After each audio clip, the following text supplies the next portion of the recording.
आज हम सब यहां पर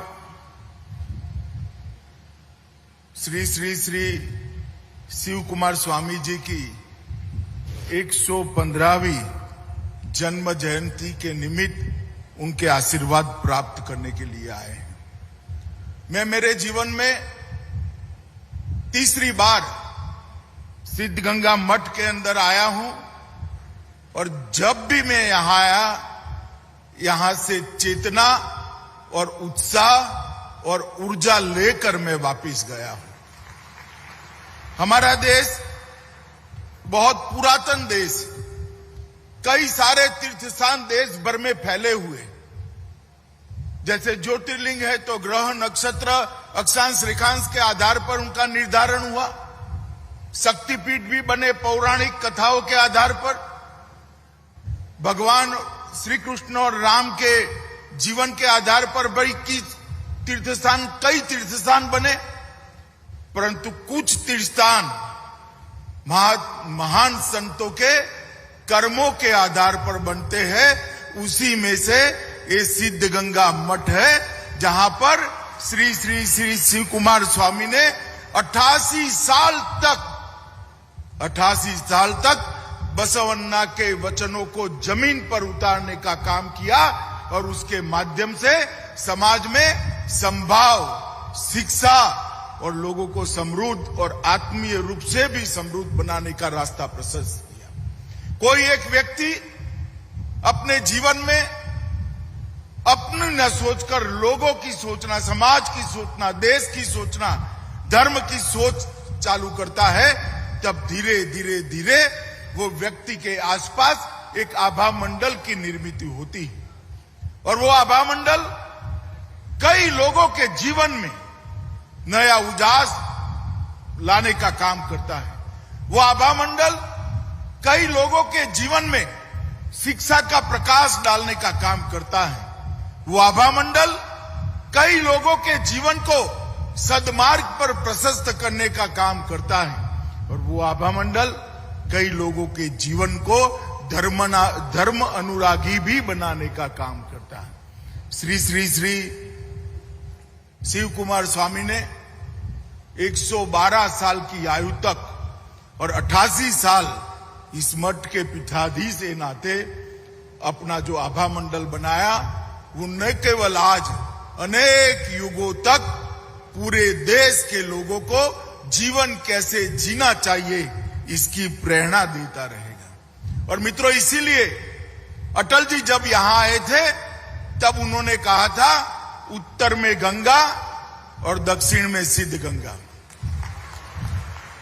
प्रहलाद भाई ने विषय तो बताया मगर उसका अर्थ नहीं बताया। मैं अर्थ भी बताना चाहता हूं।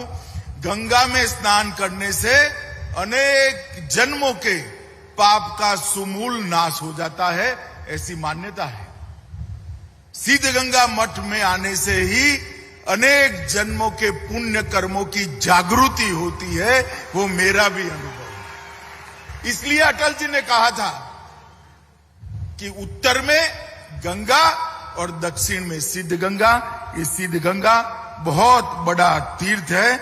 लगभग आज यहां पर मेरे साथी प्रहलाद भाई के हाथों से 80,000 स्क्वायर फुट में एक फार्मेसी कॉलेज का भी निर्माण का शिलान्यास हुआ है।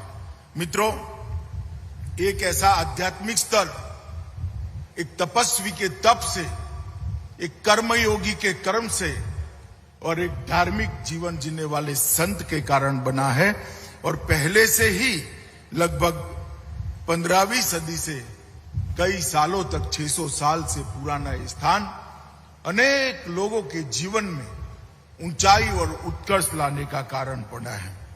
इसीलिए शिव कुमार स्वामी जी को आधुनिक युग का बसवन्ना भी सभी लोग कहते हैं। कई लोग उनको जीवत भगवान का भी नाम देते हैं।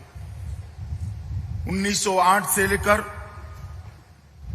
वो मठ के प्रमुख 1930 में बने और जीवन के अंतिम सांस तक मठ को अनेक लोगों के जीवन का उद्धार का केंद्र बनाया। पक्षपात रहित समभाव के विचार को उन्होंने आगे लिया और बसवण्णा के सभी वचनों को जमीन पर उतारने का निष्ठापूर्वक प्रयास किया। उन्होंने त्रिविधा दसों के सिद्धांत को जमीन पर उतारा और सालों तक कई लोग इस सिद्धांत को आगे ले जाए, इस प्रकार का एक कर्म का संदेश दिया। संदेश कई प्रकार के, कोई अपने वचनों से देता है, कोई अपने ज्ञान से देता है, मगर शिव कुमार स्वामी जी ने अपने कर्म से संदेश दिया जो युगों युगों तक आगे याद रहने वाला है। अन्न, अक्षर और आश्रय, ये तीनों को इन्होंने चरितार्थ करने का काम किया।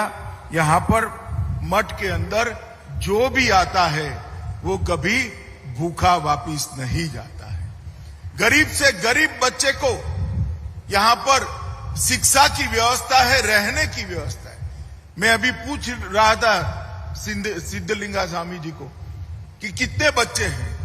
10,000 से ज्यादा समाज के हर वर्ग के गरीब बच्चे अपने जीवन को ज्ञान से प्रकाशित करने का काम ये मठ के तत्वाधान में कर रहे हैं। अन्न, अक्षर और आश्रय, विद्या का दान करना और यहां रहने की सुविधा भी करना, ये सिद्धांत को मोदी जी ने भी भारतीय जनता पार्टी की सरकार के कर्तृत्व में जमीन पर उतारा है। कोरोना काल में लगभग 80 करोड़ लोगों को 2 साल तक प्रति व्यक्ति 5 किलो अनाज फ्री ऑफ कॉस्ट देने का काम भारतीय जनता पार्टी की नरेंद्र मोदी सरकार ने किया है।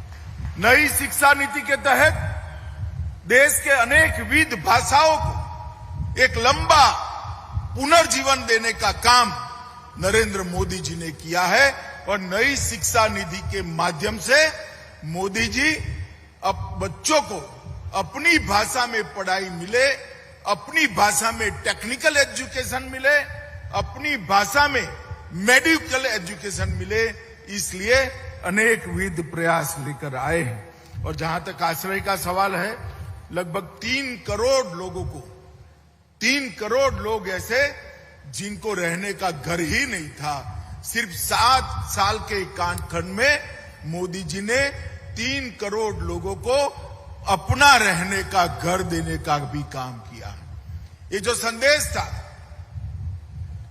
शिव कुमार स्वामी जी का, अन्न, लगभग 80 करोड़ लोगों को 2 साल तक फ्री ऑफ कॉस्ट अनाज दिया, खाना दिया। अक्षर, हर बच्चे को अपनी मातृभाषा में पढ़ने का अधिकार दिया।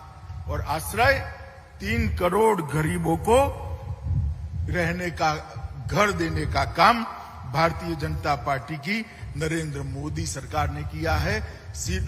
डॉक्टर शिव कुमार जी के तीनों आदर्शों को मोदी जी ने भी जमीन पर उतारा है। डॉक्टर शिव कुमार स्वामी जी ने शिक्षा के क्षेत्र में जो काम किया उसको भी समभाव के लिए किया। हर समाज के, हर जाति के बच्चे यहां पर पढ़े और आगे बढ़े। मुझे बड़ा आनंद है कि शिव कुमार स्वामी जी के बाद भी सिद्धगंगा मठ उनके सिद्धांतों को आगे बढ़ाने का काम कर रहा है। और आज मैं उनके समाधि स्थान पर जाकर नतमस्तक होकर, करबद्ध होकर, वो महान आत्मा से मेरे और देश के लिए, हम सभी के लिए आशीर्वाद की मांग की है। और मुझे भरोसा है कि वो चैतन्य आत्मा पूरी सृष्टि के आत्माओं के कल्याण के लिए जहां पर भी होगा वहां प्रवृत्त होगा। मित्रों, शिव कुमार स्वामी के लिए मैं और कुछ कहना नहीं चाहता। कुछ लोग उनको साक्षात भगवान कहते हैं, कुछ लोग बसवण्णा का अवतार कहते हैं और कुछ लोग शिव योगी भी कहते हैं। परंतु मैं इतना ही कहना चाहता हूं कि वो क्या थे, वो मीमांसा में पड़े बगैर 88 साल तक मठ के पीठाधीश नाते उन्होंने जो कर्म का एक संदेश दिया है, वो कर्म के संदेश पर हम सब लोग आगे चले और पूरे समाज में सुख, समृद्धि, शिक्षा और पोषण का प्रचार करें, यही मेरी अभ्यर्थना है।